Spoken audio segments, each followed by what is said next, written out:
하박국서 2장 4절부터 14절까지입니다. 제목을 같이 한번 우리 읽어봅시다. 시작. 세계를 향한 하나님의 경영. 세계를 향하는 경영인데요. 교독을 좀 할까요? 보라, 그의 마음은 교만하며 그의 속에서 정직하지 못하니라. 그러나 의인은 그 믿음으로 말미암아 살리라. 그는 술을 즐겨며 괴일하며 교만하여 가만히 있지 아니하고 그 욕심을 음부처럼 넓히며 또 그는 사망 같아서 족한지를 모르고 자기에게로 만국을 모으며 만민을 모으나니 그 무리가 다 속담으로 그를 평론하며 조롱하는 시로 그를 풍자하지 않겠느냐. 곧 이르기를 화 있을진저 자기 소유 아닌 것을 모으는 자여 언제까지 이르겠느냐. 볼모 잡은 것으로 무겁게 짐진 자여 너를 물 자들이 호련히 일어나지 않겠느냐. 너를 괴롭게 할 자들이 깨지 않겠느냐. 내가 그들에게 노략을 당하지 않겠느냐. 내가 여러 나라를 노략하였으므로 그 모든 민족의 남은 자가 너를 노략하리니 이는 내가 사람의 피를 흘렸으며 또 땅에 성읍에 그 안에 모든 거민에게 강포를 행하였음이니라 하리라. 재앙을 피하기 위하여 높은 데 깃들게 하며 자기 집을 위하여 불의로 의를 취하는 자에게 화 있을진저 내가 여러 민족을 멸한 것이 내 집에 욕을 부르며 너로 내 영혼에게 죄를 범하게 하는 것이 되었도다. 담에서 돌이 부르짖고 집에서 들보가 응답하리라. 피로 읍을 건설하며 불의로 성을 건축하는 자에게 화 있을진저 민족들이 불탈 것으로 수고하는 것과 열국이 헛된 일로 곤비하게 되는 것이 만군의 여호와로서 말미암이 아니냐 합독합니다. 대저물이 바다를 덮음같이 여호와의 영광을 인정하는 것이 세상에 가득하리라. 아멘.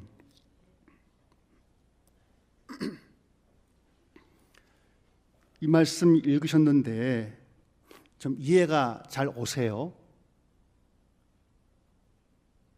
잘 모르겠죠? 예. 저는 이 말씀 3주 동안 이제 묵상도 하고 또 유튜브도 들어보고 책도 좀 봐보고 그래서 이 말이 이 말이구나 알았거든요. 이게 무슨 말이냐면 성경은 우리를 위해서 쓰여진 건 맞지만 우리에게 쓴 건 아니에요. 그렇죠? 이 성경은 우리가 보면서 믿음도 없고 예수의 메시아됨을 알고 하나님 어떤 분인가를 알 수는 있는데 즉 우리를 위해서 쓰인 건 맞는데 우리에게 쓴 건 아니에요. 그러다 보니까 성경을 그냥 보다 보면 이해하기가 쉽지 않습니다. 특별히 과거 우리 교회는 이 구약 성경을 굉장히 홀대한 경향이 많았었어요. 이런 식이죠. 구약은 그림자, 신약은 실상. 구약은 비유, 신약은 실상. 이렇게. 이다 보니까 마치 구약 성경은 필요 없는 것처럼 많이 이해했거든요. 그래서 예컨대 예를 들어서 구약은 한 번, 신약은 몇 번? 10번 이렇게 그렇죠. 그러다 보니까 이 구약 성경에 있는 하나님 아버지, 즉 성부 하나님이 어떤 분인지 또 한 사람 한 사람을 향해서 어떤 계획이 있는지 또 하나님이 모든 만물을 창조하실 때 창조한 목적이 무엇인지 또 국가를 향해서 공동체를 향해서 개를 향해서 성부 하나님이 어떤 뜻이 있는지를 잘 몰라요. 근데 성자와 성령은 성부의 본성과 뜻을 초월해요? 아니면 그대로 따라갑니까? 따라가죠. 다시 말하면 신약 성경에 있는 예수 그리스도의 성육신과 그분의 사역, 성령의 강림과 그분의 사역을 알려면 무엇부터 알아야 될 것 같아요? 그러면 성부 하나님의 계획, 그분의 본성이 어떠한지, 그분이 모든 만물을 향해서 품었던 뜻이 무엇인지 하나님이 국가를 세우고 사람을 창조한 목적이 무엇인지를 알 길이 없단 말이에요. 그러다 보니까 가끔 우리 교회를 포함해서 한국 교회가 보면 교회와 세상이 괴리가 되어 있는 거죠. 또 가정과 교회가 괴리되어 있고요. 이격되어 있는 거죠. 쉽게 말하면 교회에 오면은 신앙인인데 밖에 나가면 구분이 안 돼요, 이게. 최근에 CBS에서 이제 비개신교, 비종교인들에게 이제 물어본 거예요. 만약 당신 종교를 선택한다면 어느 종교를 선택하겠습니까? 물어봤었는데 충격적인 결과가 나왔어요. 1위 기독교일까요? 아니었어요. 불교가 1위였었어요. 44%가 돼요. 그 다음에 뭘 것 같아요? 기독교가 아니었어요. 뭘까요? 천주교였었어요. 3위 기독교? 원불교. 4위가 뭘까요? 기독교예요. 5위는 천도교였었어요. 그러니까 지금 한국 사회에서 예수 믿지 않는 사람들이 교회를 향한 그 생각이 대단히 부정적인 게 돼버렸어요. 그래서 1위 불교, 2위 천주교, 3위 원불교, 그 다음에 4위 기독교, 5위 천도교였거든요. 9%에 9%, 신뢰도가요. 그러면 시간이 가면 우리 기독교와 신뢰가 좋아질까요? 안 좋아질까요? 어때요? 이제 현상은 계속 안 좋아지는 현상이 이렇게 계속 가고 있는 상황인 거죠. 왜 그럴까요? 왜 한국 사회에서 개신교, 기독교인들을 향한 그들의 시선이 이렇게 냉혹할까요? 부흥회를 덜해서? 금식기도를 덜해서? 찬양 예배가 약해서? 대체 무엇 때문에 이렇게 한국 개신교는, 기독교인들은 세상에서 밟히고 있는 게 돼버렸을까요? 제 아들이 이제 친구가 있는데 얘가 자취를 합니다. 학교 앞에서. 근데 그 집 월세가 싼 거예요. 딴 데 비해서. 왜 쌌냐? 바로 교회가 있었던 거예요. 바로 옆에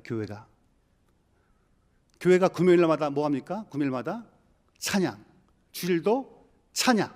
수요일도 찬양. 짧게 크게? 짧게 아니고 짧게 안 하죠. 주님 우리 막 충만하면 막 하듯이. 그러니까 그 월세 쌌던 거예요. 그러니까 우리는 구약 성경에 있는 성부 하나님이 어떤 분인지를 좀 알아야 한다는 점에서 구약 성경을 좀 더 봐야 되는데, 문제는 구약은 보긴 봐도 워낙 고대 문서다 보니까 이해하기가 어려운 거거든요. 하박국서는요 주전 6세기의 예언자예요. 몇 세기요?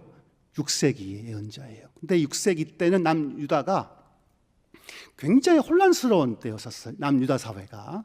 그러니까 이미 지금 북이스라엘은 망했죠. 아스리아에게 망한 다음에 90%만 이루어진 이 남유다가 굉장히 내부적으로도 또 정치적으로도 또 외교적으로 불안한 사회였거든요. 첫째가 뭐냐면 이 당시의 왕이 시드기야의 왕, 시드기야. 그 다음에 요아킴, 시드기야, 이게 마지막 남북 왕조의 왕들이거든요. 요아킴, 시드기야.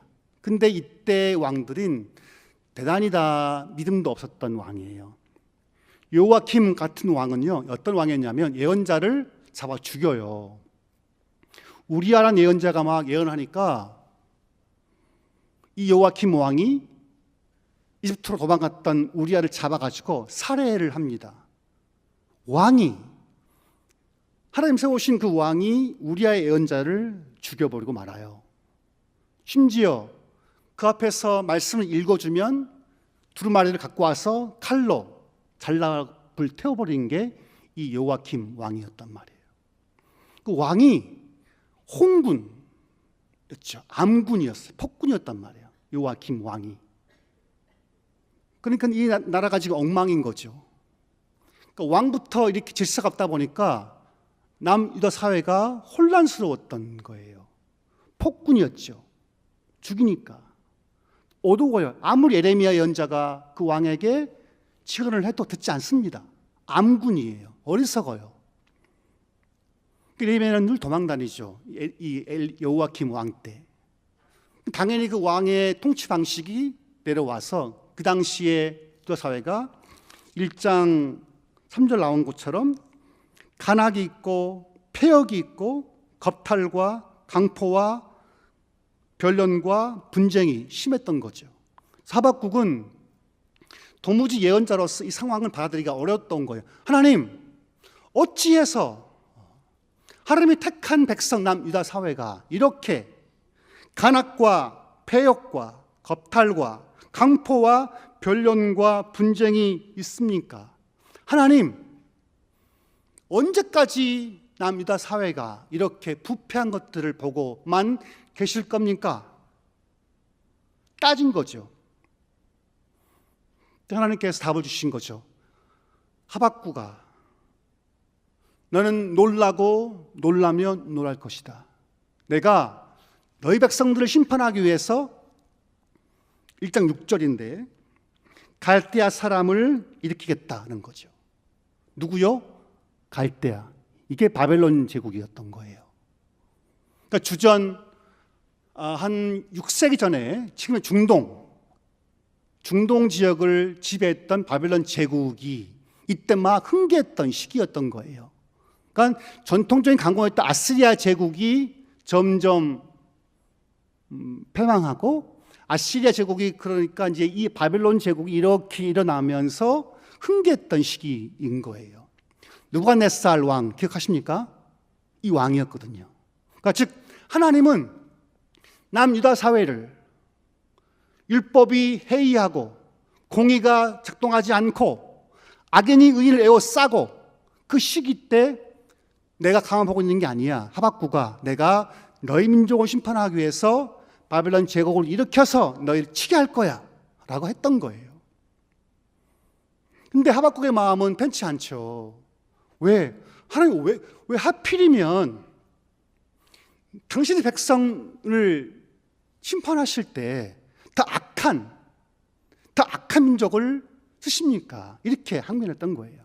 쉽게 말하면 일제 식민지 시절 때 일제가 침략했죠. 왜? 제국은 다 그래요. 제국은 자기의 개인 한 나라를 만족하지 않고 힘이 있고 권력이 있으면 뭐합니까? 침략하는 거예요. 즉 힘이 강하면, 군사력이 강하면 자기 바운더리 만족하지 않고 여러 민족을, 약소 민족을 침략해서 죽이는 거죠. 그것처럼 지금 하나님께서는 바벨론 제국을 통해서 이스라엘을 치게 했던 거예요. 그러니까 하박국이 언짢았죠. 또 항변합니다. 하나님, 어떻게 그럴 수 있습니까? 하나님이 자비하시고 노하기를 더디하시고 공의로우신 분이라면 어떻게 그 악한 바벨론 제국을 통해서 당신의 백성을 사륙하게 하십니까? 그때 하나님께서 뭐라 하시냐면 2장 3절에 4절이죠. 그 종말이 속히 이르겠고 결코 거짓되지 아니하리라. 비록 더딜지라도 기다리라. 지체되지 않고 정령 응하리라. 즉 하나님이 가만 보고 있는 게 아니라 하나님이 중동의 그 정세를 이끌어 가신다는 것들을 하박국은 알았던 거예요. 이게 2주 전 설교 내용이죠. 기억하고 계시죠? 네. 오늘 그 이어서 하는 건데요. 4절 보시면 보라 그의 마음은 교만하며 그의 속에서 정직하지 못하니 그러나 의인은 많이 들어본 말씀이죠. 예, 이 바울이 로마서에서 갈라디아서에서 인용한 말씀이에요. 자, 그러나 의인은 믿음으로 말미암아 살리다. 이 구절을 바울이 뚝 떼다가 자기의 이신층의 복음을 증거했던 거예요. 그럼 여기에서 생각해 보시면 이 믿음은 뭘까요? 믿음의 대상은 누구일까요? 1번 성부, 2번 성자, 3번 성령. 몇 번? 성부죠. 바울은요? 바울은 그 믿음이 누구라는 믿음일까요? 성부, 성자, 성령. 어디? 성자죠. 이렇게. 그러니까 지금 하박국에 들려진 말씀에서 그 믿음은 성부에 대한 신앙인 거예요. 그래서 바울은 누구예요? 그 믿음의 대상이 성자로 바뀐 거죠. 그렇다면 이 본문에서만 의하면 하나님이 뭐라 말씀하냐면 하박국아, 너가 사는 세대가 악하고 불의가 만연하고 율법이 해이하고 악인이 의인을 에워쌌지만 그 상황이지만 너는 믿음으로 살아야 한다는 거예요. 그 믿음이 뭘까요? 한마디로 말하면 이거야. 신실함이에요. 뭐라고요? 신실함이에요. 그게 뭘까요? 네가 볼 때 아무리 폐역하고 혼란스럽고 악인이 형통하지만 의인이 고통당하지만 불의가 만연하지만 그러나 나는 이 땅을 향한 나의 그 신실함은 여전히 작동하고 있어. 그걸 믿으라는 거예요. 그거를. 오늘 말씀은 뭐냐면 하나님께서 바벨론 제국을 들어 쓰지만 하나님이 남유다 사회를 심판하기 위해서 바벨론 제국을 쓰지만 바벨론 제국은 옳은 걸까요? 옳지 않아요. 오늘 본 말씀이 뭐냐? 하나님이 바벨론 제국을 향한 저주를 선포하고 있는 거예요. 자, 뭘 하냐면 5절 보시면 5절. 그는 즉 바벨론 제국은 술을 즐기고 괴일하며 교만하여 가만히 있지 않죠. 그럼 술 먹으면 가만히 있어요? 막 행패를 부려요? 대부분 가만히 있지 않죠. 말이 많아져요. 말이 이렇게. 제가 이번 주에 이제 한 선교사와 같이 여기 탕집에 밥을 먹었는데 여기 이쪽 앞에 감자탕 있죠. 그 술을 파니까 그 술을 파다 보니까 왜 이렇게 시끄러운지 몰라요. 그러니까 술 드신 분들은 말이 많죠. 남자들이 이렇게 막 시끄럽게 막 소리를 지르고 야 이거 다시 오지 말자 그랬거든요. 술을 먹으면 가만히 있지 않아요. 막 움직여요. 그 욕심이 음부처럼, 음부는 땅이에요. 땅 샤워래 샤워. 땅 밑에 음부는 땅 밑 속에요. 밑. 이게 우리말로 표현하면 죽은 자가 가는 곳이 음부예요. 쉽게 말하면 음부처럼 족한 줄을 모르고 자기에게로 만국을 모으고 만국을 모으나니. 이게 무슨 말이에요? 바벨론 제국은요 자기 땅만 만족하지 않아요. 그 옆에 있는 약소국을 향해서 침략의 손길을 뻗죠. 침략하고 지배하고 겁탈하고 살해하고 죽이는 거죠. 포로로 끌려가죠. 제가 요즘에 그 일본사를 공부하고 있는데 토요토미 히데요시가 우라나를 일으키잖아요. 7년 동안 일으킵니다. 16세기 말이에요. 그렇죠? 이때 놀라운 것은 임진왜란 말기 때 일본 사람들이 전쟁을 치러서 돈이 없다 보니까 어떤 사업을 했냐면 우리 조선인들 노예를 팔아먹어요. 10만 명을요. 포르투갈에. 그때 사건 기록한 저자가 기록에 의하면 밧줄럭이 목을 다 맨 거예요. 이렇게 딱 줄을 세워서 밧줄을 이렇게 매요. 이렇게 어떻게 하려고? 못 도망가게 하려고. 못 가면 목도 좀 패고 이렇게 했단 말이에요. 그러니까 일본은 그런 나라예요. 원래가. 지금도 그래. 지금도. 그러니까 다수의 일본인들은 선하지만 소위 말하면 일본 제국주의의 그 마인드가 있는 사람들은 아직까지 그래요. 똑같아요. 지금 바벨론 제국은 자기 제국만 만족하지 않고 약소한 나라를 침략해요. 그 백성들을 죽여요. 노예로 팔아먹어요. 겁탈해요. 하나님 뭐라냐면 하나님께서 너의 제국은 그 욕심이 사망 같아서 족한 줄을 모른다는 거예요. 6절 그 무리가 즉 그때 이제 당한 소수 민족이 뭐라 하냐면 속담에 이르기를 그를 평론하여 이지 않겠느냐, 조롱하는 말로 시로 그를 풍자하지 않겠느냐, 곧 이르기를 화 있을진저 자기 소유 아닌 것을 모으는 자여 언제까지 이르겠느냐 이거죠. 내 것이 아니에요. 타 민족은, 약소 민족은 나쁜 자기 게 아닌데 자기인 것처럼 침략하고 빼앗는 거죠. 이게 제국의 속성이란 말이에요. 우리 대한민국은 제국의 역사가 있을까 없을까? 우리나라는 대한민국은요? 대한민국 제국이란 말 있습니까? 없죠. 제국하면 떠오르는 게 어떤 게 있을까요? 떠오르는 나라가 있겠죠. 제국하게 떠오르는 나라가 어떤 게 있습니까? 제국, 일본, 제국주의. 또 어디가 있습니까? 영국, 미국, 프랑스, 벨기에, 포르투갈, 스페인, 이런 나라인 거예요. 그러니까 세계사를 보게 되면 이들은 대항해 시대를 거치면서 산업혁명을 거치면서 수많은 약소 민족을 그 무기로 침략했던 거예요. 그들은 뭐냐, 그들은 다 모든 제국은 자기 아닌 것을 자기 것이 아닌데 욕심을 내는 거예요. 왜? 욕심이 있다 보니까 만민을 모으는 거죠. 그 다음에 7절, 너를 물자들이 호련히 일어나지 않겠느냐, 너를 괴롭게 할 자들이 깨지 않겠느냐, 내가 그들에게 노략을 당하지 않겠느냐. 즉 바빌론 제국이 지금 너희 민족을 뿐만 아니라 타 민족을 빼앗고 갈취하겠지만 반대로 때가 되면, 시간이 가면 그 바벨론 제국을 향해서 강한 민족들이 다시 일어나서 너를 괴롭히지 않겠느냐는 거예요.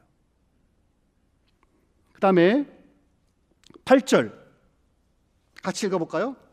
자, 시작. 내가 여러 나라를 노략하였으므로 그 모든 민족의 남은 자가 너를 노략하리니 이는 내가 사람의 피를 흘렸으며 또 땅의 성읍에 그 안의 모든 거민에게 강포를 행하였습니다 하리라. 누가 한 거죠? 바벨론 제국이 행한 악행인 거예요. 즉 그들은 노략한 거예요. 사람의 피를 흘렸고 땅의 성읍에 그 안에 모든 거민에게 강포, 폭력을 행한 거예요. 누가? 바벨론 제국이요. 즉 하나님은 남유다 사회가 타락했기 때문에 심판을 해야 하죠. 그렇지만 그 바벨론 제국이 옳은 것이냐? 옳지 않은 거예요. 왜? 원래 하나님이 우주를 창조할 때, 민족을 창조할 때는 서로가 화평하게 살기를 원했거든요. 싸우지 않고 동등하게 대화하기를 바랬거든요. 그런데 인간의 욕망이, 욕심이, 물욕이 그게 국가로 확대가 되면 그 국가가 약한 민족을 침략해서 빼앗고 죽였던 거거든요. 하나님은 지금 바벨론 제국을 향해서 저주를 선포하는 거예요. 또 9절, 재앙을 피하기 위해서 높은 데 깃들리려 하며 자기 집을 위하여 불의의 일을 취하는 자에게 뭐가 있습니까? 화일진저. 그러니까 하나님은 지금 제국 자체가 옳지 않다는 거예요, 여러분. 힘이 있다고 그래서, 군사력이 있다고 그래서 일본과 영국과 프랑스와 벨기에와 스페인, 포르투갈 같은 이런 큰 나라들이 힘이 있다고 그래서 약한 민족을 향해서 칼을 휘두르고 총을 쏘고 노예를 팔아가고, 통계에 의하면 18세기에 가장 노예를 많이 팔아서 돈을 벌었던 나라가 어느 나라인지 아십니까? 영국이에요. 영국은 한 해 동안 230만 명의 노예를 팔아서 이익을 얻었었어요. 누가요? 영국이요. 그 노래 아십니까? 나 같은 죄인 살리신. 이게 영국 사람 존 뉴턴이는 노예 선장이었거든요, 이 사람이. 과거에 뭐냐면 노예를 실어서 팔았던 노예 장수였던 거예요. 그 다음에 회심을 했죠. 도무지 자기가 너무나 큰 죄인이니까 어떻게 예수를 믿을 수 있을까 했는데 어메이징 그레이스인 거죠. 놀라운 은혜를 경험한 거죠. 영국이에요, 여러분. 그 당시 영국은 제국주의였거든요. 해가 지지 않아요. 해가 지지 않아요. 왜? 다 식민지였기 때문에. 제국은요, 약하면 도와주고 베푸는 게 아니에요. 약한 민족을 오히려 삼킨단 말이에요. 더 약한 여인들을 겁탈해요. 노예를 팔아먹어요. 일본이 그랬고 영국이 그랬어요. 프랑스가 했단 말이에요. 하나님 그 제국을 향해서 저주를 선포하는 거죠. 요한계시록 한번 띄워봐 주시겠어요? 요한계시록 18장 한번 볼까요? 요한계시록 18장에 보게 되면 이 제국을 향해서 하나님이 이제 뭐라 하시냐면 18절 1절 우리 한번 교독을 해볼까요? 자, 6절까지. 이 일 후에 단천사가 하늘에서 내려오는 것을 보니 큰 권세를 가졌는데 그의 영광으로 땅이 환해지더라. 시작. 힘센 음성으로 외쳐가로되 무너졌도다 무너졌도다. 큰 성 바벨론이여 귀신의 초소와 각종 더러운 영이 모이는 곳과 각종 더럽고 가증한 새에 모이는 곳이 되었도다. 그 음행의 진노의 포도주를 인하여 만국이 무너졌으며 또 땅의 왕들이 그로 말미암아 음행하였으며 땅의 상고들도 그 사치의 세력을 인하여 치부하였도다 하더라. 또 내가 들으니 하늘로서 다른 음성이 나서 가로되 내 백성아 거기서 나와 그의 죄에 참여하지 말고 그의 받을 재앙들을 받지 말라. 그 죄는 하늘에서 사무쳤으며 하나님은 그의 불의한 일을 기억하신지라. 그가 그 준 대로 그대로 주고 행위대로 검찰을 봐주고 썩은 잔에도 거지 아니라. 여러분 왜 바벨론이 나올까요? 주 1세기 말인데 지금 요한계시록 쓸 때 그 시기는 주 1세기 말이거든요. 근데 이 요한은 1세기에 이미 멸망해버렸던 바벨론을 왜 언급했을까요? 제가 볼 때는 요한계시록 바벨론 제국은요, 모든 제국을 다 담고 있는 개념인 거예요. 즉 지금까지 힘이 있다게 한 나라들이 자행한 모든 폭력, 모든 죄악들에 대해 하나님은 다 보고 있다는 거예요. 뭐라 하시냐면 그 죄가 하늘에 사무쳤으며 하나님은 그들의 불의한 일을 기억하겠다는 거죠.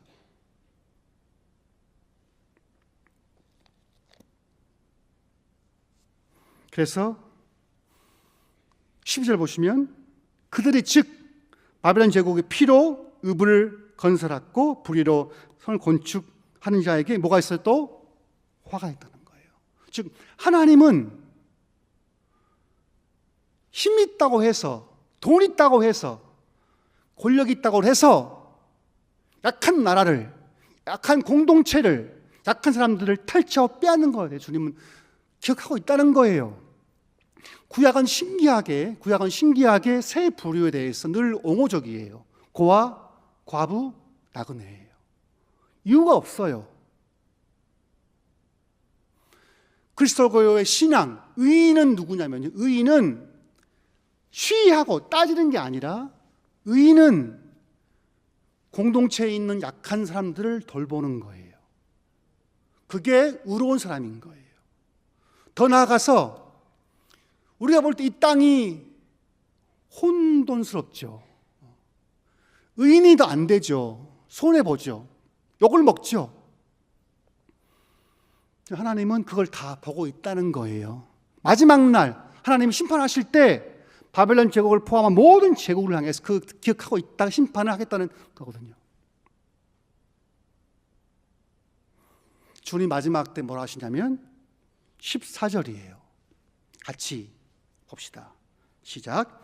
대저 물이 바다를 덮음같이 여호와의 영광을 인정하는 것이 세상에 가득하리라. 아멘. 많이 들어본 말씀이잖아요. 하박국에 나온 말이에요. 대저 그날에는 하나님이 당신의 공의와 정의를 이 땅에 실현할 그날에는 물 바다를 덮음같이 여호와 영광을 인정하는 것이 어디에? 하늘에, 이 땅이에요. 여러분 지금 하나님의 관심은, 하나님의 마음은 하늘에 있을까요? 땅에 있을까요? 자, 우리 하나님의 삼일체 하나님의 관심, 그분의 시선은 자기가 있는 하늘에 있을까요? 영광만 있고 찬송만 있는 하늘에 있을까? 아니면 고통과 아픔과 상처가 있는 이 땅에 있을까요? 이 땅에 있어요. 주님이 했죠. 뜻이 하늘에서 이룬 것처럼 이 땅에 이루어지기를 간절히 원합니다. 이 주기도신 기도 내용이잖아요. 근데 보통 성도들은 반대로 가는 것 같아요. 주님은 이 땅을 향해서 긍휼히 여기시는 우리의 마음은 어디가 있어요? 전국에서 만나보자. 그건 가긴 가죠. 근데 가기 전까지, 내 목숨이 있기 전까지는 우리의 목숨이, 우리의 물질이 시간이 있는 동안만큼은 우리의 마음이 저기 가지 말고 어디 가야 되는 거예요? 이 땅에 있는 거죠. 이 모든 백성들이 하나님을 아는 것이 채워질 수 있도록, 이 땅에 공의와 정의가 실현될 수 있도록, 이 땅에 의인이 고통당하지 않고 의인이 이루받을 수 있도록 하나님의 관심이, 그분의 눈물이 있는 곳에 내 마음에 있기를 바라는 게 아니겠습니까? 산불 피해로 지금 수많은 사람들이 운명을 달리했고, 대체로 어르신들이 많더라고요. 그 지역에 어떤 노부부는 둘 같이 운명하셨더라고요. 못 나오셔서. 우리가 형제를 사랑하되 말로만 하지 않았으면 좋겠어요. 저는 개인적으로. 곧 부활절입니다마는, 부활절 때도 주님 앞에 나올 때 주님 감사합니다 하고 하지 않고 피와 같이 그냥 물질을 드리면 어떨까? 우리가 말로만 주님 사랑합니다 하지 않고 주님이 몸내 세우신 교회를 향해서 내가 수고할 수 있다면, 내 귀한 물질을 드릴 수 있다면 얼마나 감사하겠어요. 우리에게 두 번의 회심이 필요해. 두 번의 회심. 한 번의 회심은 하늘을 향한 회심인 거죠. 다음 회심은 땅을 향한 회심이 또 있어야 한다고 저는 생각해요. 아직까지 여호와의 영광이 안 찬 이 땅, 여호와의 공의와 정의가 아직까지 안 된 이 땅을 향해서 우리의 마음은 어떠해야 할 것 같습니까? 침묵요? 침묵? 아닌 것 같아요. 하박국이 말해요. 하나님을 향해서. 하나님, 하박국아 오직 의인은 짜디크, 히브리어로 짜디크, 의인은 신실함으로 살아야 된다. 즉 나를 좀 믿어봐. 내가 이 땅을 향해서 가만히 있지 않아. 내가 만물을 지은 창조주가, 조물주가 이 땅에 있는 악과 불의와 힘센 자가 약한 자들을 탈취 빼앗을 때 내가 보고 있잖아. 다 기억하고 있어. 내가 언젠가 심판할 거야. 그날이 올 때까지 너는 신실함으로 살아야 된다 했던 거거든요. 그러니까 하박국이 얼마나 안도가 됐겠어요. 일제 식민지 시절 때 수많은 독립군들이, 의병들이 싸워왔습니다. 그렇죠. 이름 모를 사나이에서 죽었어요. 국가를 위해서, 독립을 위해서 수많은 젊은이들이, 10대 아이들이, 20대 젊은이들이 목숨을 걸고 싸웠던 거죠. 얼마나 불안했겠어요. 독립이 정말 온 걸까? 독립이 정말 온 걸까? 얼마나 불안했겠어요. 근데 우리의 소망은 분명한 거예요. 첫째, 하나님이 반드시 심판하실 거야. 아멘? 이건 너무 확실하잖아요. 하나님이 언젠가는 우리의 눈물과 수고를 기억하실 거야. 반대로 힘이 있다고 그래서 다른 민족을 침략하고 지배했던 그 민족은, 그 제국은 화 있을 거야. 망할 거야. 마지막 날에 여호와 아는 영광이 이 땅에 가득 찰 때가 올 거야. 우리는 그걸 믿고 손해보더라도, 힘들더라도 하나님 앞에 믿음으로, 그 신실함으로 살아갈 수 있는 힘이 되는 거죠. 기도합시다. 기도하실 때, 주님, 주님이 시선이 머무는 이 땅에 내 마음도 머물게 도와주옵시고, 주님이 이 땅 바라보실 때 탄식하고 아파하고 우실 때 우리의 마음도 함께 아파하고 울 수 있는 마음을 주시고, 우리가 말로만 할 것이 아니라 우리의 수고와 물질로 하나님 앞에 보일 수 있는 마음 달라고 다 같이 기도합시다. 하나님 아버지,